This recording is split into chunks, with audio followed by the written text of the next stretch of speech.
Bismillahirrahmanirrahim. Assalamualaikum warahmatullahi wabarakatuh. Perkenalkan, nama saya Alivia Eka Fadilah dari Prodi Ekonomi Syariah. Di sini saya akan menjelaskan mengenai masalah lingkungan global, deforestasi dan degradasi hutan. Pada mata kuliah Ekonomi Sumber Daya Alam dan Lingkungan, permasalahan deforestasi dan degradasi hutan bukanlah isu yang sederhana. Ia memiliki akar yang multidimensi, melibatkan faktor ekologi, sosial, ekonomi, dan politik.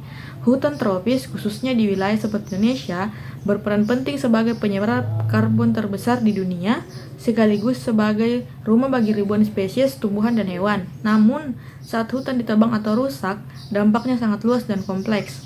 Secara ekologis, hilangnya hutan menyebabkan terganggunya siklus hidrologi atau daur air. Air hujan yang seharusnya diserap oleh pepohonan kini mengalir begitu saja, menyebabkan erosi tanah, banjir, bahkan kekeringan di musim kemarau. Selain itu, deforestasi juga mengurangi kemampuan alam dalam menyerap karbon dioksida, yang akhirnya memperburuk perubahan iklim global. Menurut berbagai penelitian, sekitar 11% emisi karbon dunia berasal dari sektor kehutanan, khususnya dari pembukaan lahan dan penebangan hutan. Dari sisi sosial dan ekonomi, dampak deforestasi juga terasa nyata. Masyarakat lokal dan adat yang menggantungkan hidupnya pada hasil hutan seringkali kehilangan sumber daya alam mereka.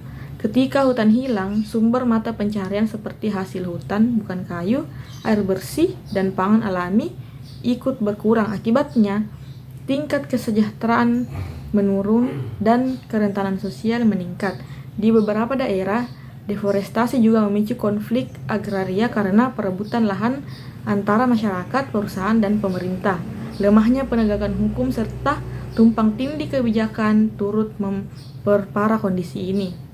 Nah, secara global, berbagai upaya telah dilakukan untuk menekan laju deforestasi. Salah satunya adalah inisiatif REDD atau Reducing Emission from Deforestation and Forest Degradation, yang mendorong negara-negara untuk menjaga hutannya demi mengurangi emisi karbon. Selain itu, ada juga kebijakan 30x30, yaitu target melindungi 30% daratan dunia pada tahun 2030, di mana sumber daya hutan dikelola secara berkelanjutan agar bisa dimanfaatkan tanpa merusak. Tidak kalah penting, konservasi berbasis komunitas terbukti efektif menjaga keanekaragaman hayati ketika masyarakat lokal dilibatkan secara aktif dalam pengelolaan hutan. Mereka merasa memiliki tanggung jawab untuk melindunginya.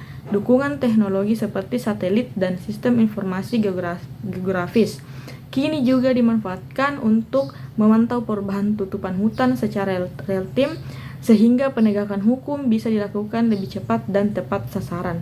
Namun, kenyataannya, tantangan masih besar, terutama bagi negara-negara berkembang. Keterbatasan dalam hal pendanaan, teknologi, dan kapasitas kelembagaan membuat pengolahan hutan berkelanjutan sulit diwujudkan. Selain itu, adanya ketimpangan global dalam akses terhadap sumber daya dan teknologi menyebabkan negara berkembang seringkali menanggung beban kerusakan lingkungan yang lebih berat, padahal mereka justru memiliki tingkat ekonomi yang lebih rendah. Karena itu, solusi deforestasi tidak bisa hanya berfokus pada aspek lingkungan semata. Diperlukan pendekatan yang terintegrasi antara konservasi, pembangunan ekonomi berkelanjutan, dan perlindungan sosial. Pemerintah, lembaga penelitian, sektor swasta, dan serta organisasi masyarakat sipil harus bekerja sama dalam memperkuat tata kelola hutan yang adil dan inklusif. Dengan begitu, upaya pengendalian deforestasi bisa berjalan efektif, bukan hanya melindungi alam, tetapi juga meningkatkan kesejahteraan masyarakat yang hidup di sekitarnya. Itu saja penjelasan dari saya, kurang dan lebihnya mohon dimaafkan. Wabillahi taufiq wal hidayah. Wassalamualaikum warahmatullahi wabarakatuh.